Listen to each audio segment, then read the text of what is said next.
কিছুদিন আগে পাশের বাড়ির এক কাকিমা ছাদ থেকে আমাকে বলে উঠলো, তোমার এই জারবেরা গাছটায় কিন্তু বেশ ভালো ফুল হচ্ছে, ফুলের কালারটাও যেমন সুন্দর আর সাইজটাও কিন্তু বেশ বড়।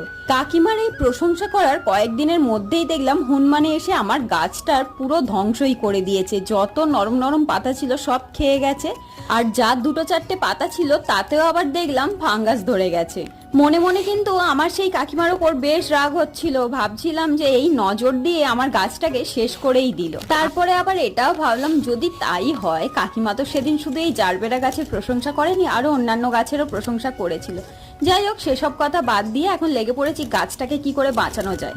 ভার্মি কম্পোস্ট, গার্ডেন সয়েল আর কিছুটা ফাঙ্গিসাইড দিয়ে একটা মিডিয়া রেডি করে নিচ্ছি, আর এই গাছটা তুলে এখন ওই নতুন মিডিয়াতেই গাছটা আবার বসিয়ে দেব। তবে আমি এখন এটা বুঝতে পারছি না যে গাছটাকে আমি রিপোর্টিং করতে চলেছি, এটা ঠিক সিদ্ধান্ত নেওয়া হলো কিনা। চলো আজকের ভিডিওটা এখান পর্যন্তই, টাটা।